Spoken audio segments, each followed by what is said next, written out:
This April 14th video of a problem I had with the sewage. It's actually the effluent pump had some leakage in it and was tripping the ground fault breaker. And one of the floats had also been compromised, so I just changed it all. Put a new pump, 2 new floats, and I put what's called a float tree in here that's made out of PVC. And try to get my knee out of the rocks here. It snaps onto the side of the wall here, and then the wires go down to the floats. There's 2 floats there. There's a backup float that turns on the alarm if the pump float, or for whatever reason the pump doesn't run. Then the one that's below it, not the green float, but the gray one that's to the right of it, is the operating float. And the green one is above it. So if the pump doesn't run for whatever reason, the green one comes up and it sends a signal. I brought all these wires in. They go in a conduit right here, and they come up over here at the alarm control panel. And the pump is going to plug in right here in this outlet on this side. And in fact, I'll go ahead and plug that in now. And then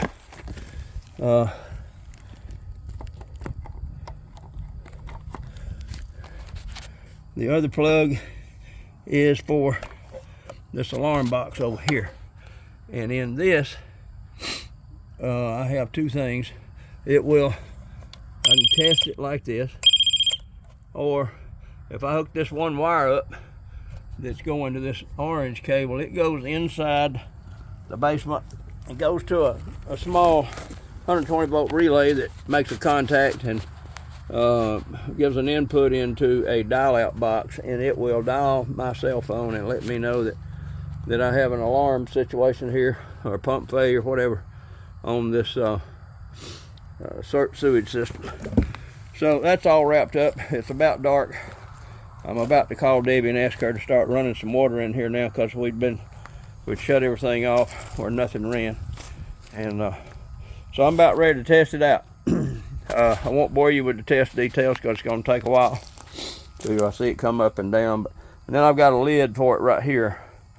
Now our septic tank is right there, but unfortunately our field lines, which were incorrectly installed, you don't install field lines going uphill. But the contractor, when he built this original house, put them in that way, and he just went deeper and deeper with them. So they saturated and wasn't working. And so we had to replace the tank itself, because excuse me, the contractor's landscaper evidently ran over it with a tractor down in the ground and broke the lid in. And so we had to have that replaced. We had a backup, so then we got somebody out here to dig the top off and open it up and just gonna pump it out. Well, then we found that the top was caved in and the septic tank had a crack, so we replaced the whole thing and we put these towers on it. So the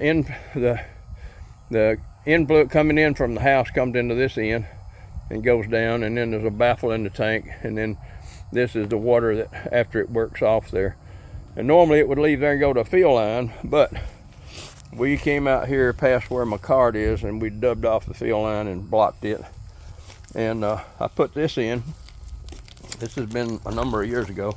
And I put this 2-inch in that's leaving here. And it goes out here under the golf cart. Goes out to about right here. And then it turns and goes where the asphalt and the concrete meet. It goes straight across there. And then it turns, after it gets to the building over there, goes straight toward my building over where the white roll-up door is. And actually goes under the slab where the camper is over there now, because I poured that later. And if you can see, there are 2 stub ups out there. Well, the first one is where this system, the one up at the far right, is the one that this pumps into. And that is 3 65-foot field lines that were put in there for the house. The second one is 3 65-foot field lines that are for the new septic system that I put in right over there, which was approved back in 2013. We just never put it in until lately. And that's for the dump station up at the camper, and another one right down here. So I think we're set up now, and we're going to test this out and see how it works. I will post this video on YouTube and make it accessible to whoever. And so thank you for hanging in here with me, and we will talk to you later. Time daylight's running out.